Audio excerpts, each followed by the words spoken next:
Ladies and gentlemen, welcome to Berlin. The cabin crew will shortly leaving their seats to perform sector-related duties. However, we kindly ask you to remain seated with the seatbelt fastened until the signs have been switched off.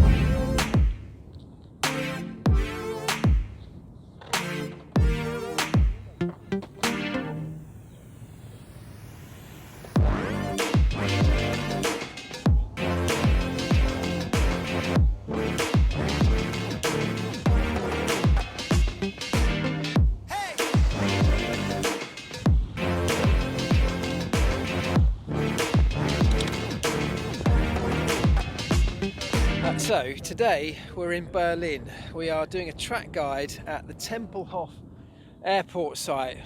This will become the Formula E track in a couple of months' time, but at the moment there's nothing here. I mean, literally nothing. It is a great big blank space, and we kind of came here thinking this is going to be really hard to kind of even work out where the track goes. You know, what do you do? There's nothing to reference from. But we've been incredibly lucky and realised that on Google Earth, on Google Images, if you look down on Google Images at this point on the planet, they obviously took the Google Earth picture around the time when the Formula E track was constructed, because you can actually see the layout on Google Images of this racetrack. So we've been able to reference ourselves with a little blue dot that Google gives you on that app.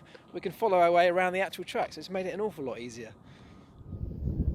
It's an amazing place, this really is full of history. It's quite a spectacular building, obviously behind me, that's the old airport terminal building. And what we're standing on is the old apron for this airport, which was very much used during World War II. One of the things that makes this a unique racetrack though is the surface, because it's built on a series of concrete blocks that made up the apron of this airfield. And even now you can see just how rough and abrasive it is.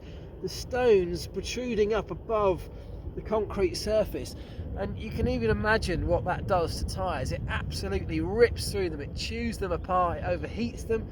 Because we've got a great big blank canvas, of course, the designers of the circuit had almost no restrictions in what they could come up with, and actually they've produced a pretty decent track that always creates a lot of action within Formula E races here. But the fact that this surface is so rough and aggressive on those tyres is another challenge that we don't see at most other racetracks. So tyres overheating, wearing out, you know, graining as well if the temperatures are not correct. So it really is quite different, and I like that. I like that in Formula 1 and I like it in Formula E, that we have very different circuits that provide very different challenges. And I know lots of you commented in the comment section to yesterday's video about Monaco, saying, you know, is Monaco suitable as an F1 track these days? Should it be gone from the calendar? For me, it's just different. I know that the racing's sometimes not great, but for that weekend, for that particular event, qualifying becomes the most spectacular part. So I'm all for having a variety of different tracks that throw up different challenges for teams and drivers, and I think in Formula E terms, this is another one of those that's very different, really. The guys here are just, as they've done at everyone, rigging the skateboard up with GoPros, and I've got to do some laps as we always do. But of course, here with no track to follow, I think what I'm going to have to do is be holding a phone in my hand, following the image of, you know, the Google Images, to find my way around where we think the racetrack is. Never really had to do this before. Quite unique, I suppose. So this is what I'm talking about. I have got Johnny's phone here with Google Images on it. Can you see the racetrack there? That is what's going to lead me around this lap on the skateboard. Really another very different circuit on the calendar. For the past, the actual full ride absolutely ripped up and thrown out the window. Who's going to get tyres? Who's going to come out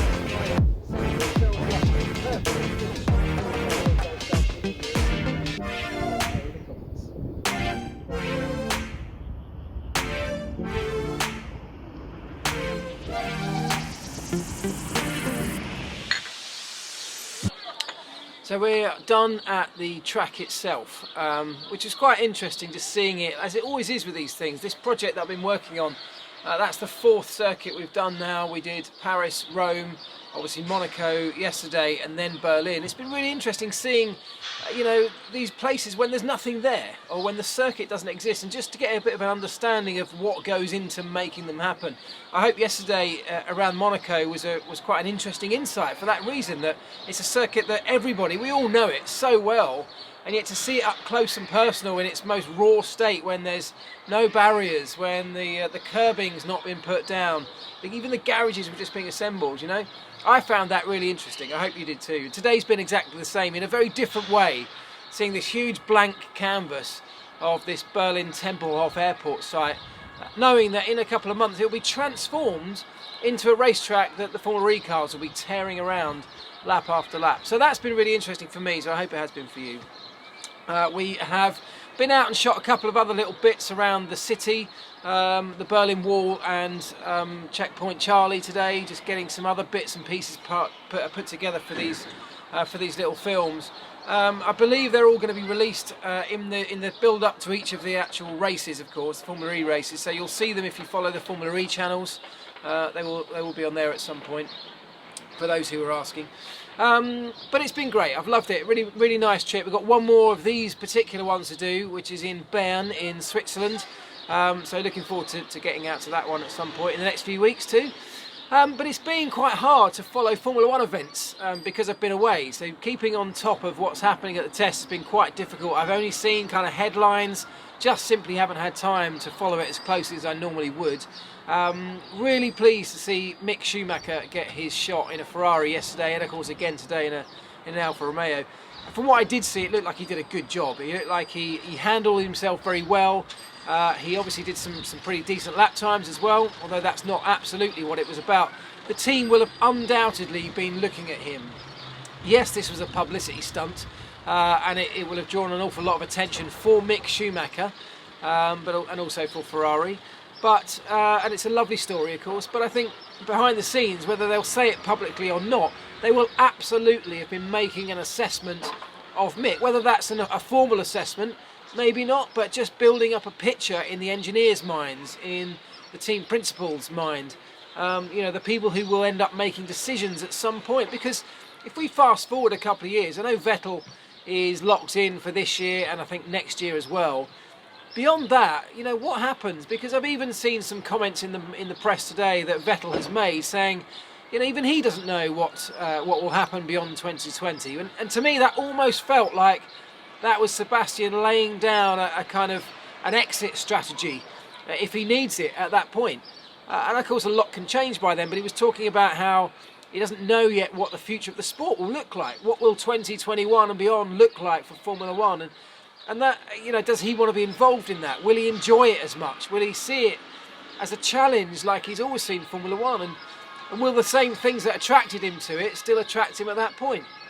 So that felt like there's just a little seed being planted there. If at the end of 2020, when that contract, or his current contract, expires, will he leave? Will he walk away from Formula One? And if he does do that, you know, Mick Schumacher could well be the next guy in line for one of those seats. You know, if Leclerc proves to be the star that we all think he will be, he will have matured by that point. He'll have a number of years of experience behind him, perhaps opening the door to a youngster like Mick to continue that story from his dad. So it feels like the beginnings of what could be something very special with him in a Ferrari yesterday. And I think Vettel's comments around 2021 are kind of slightly indicative of what everyone else is thinking right now, aren't they? Because we all want to know what's happening in 2021.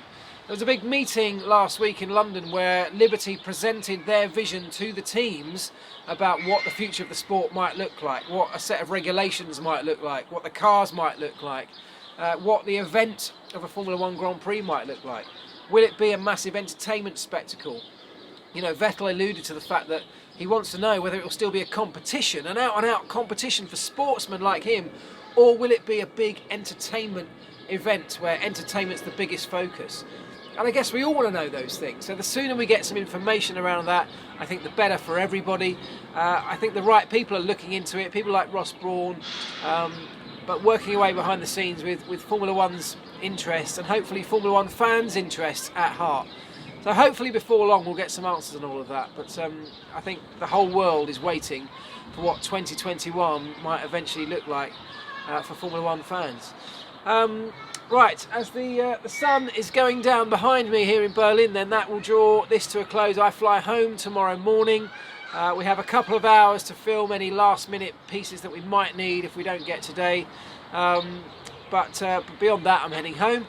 So I will talk to you next time, probably back at home on Friday. So you may not get a video on Thursday because I'm travelling throughout the day. We'll see how it goes.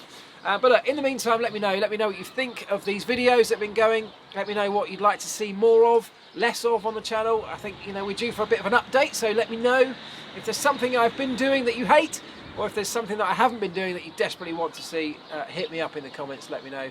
Don't forget, if you haven't already, subscribe to the channel. I'd really appreciate it. Give it a thumbs up, like it if you have liked the video, and I'll catch you next time. Ta-da.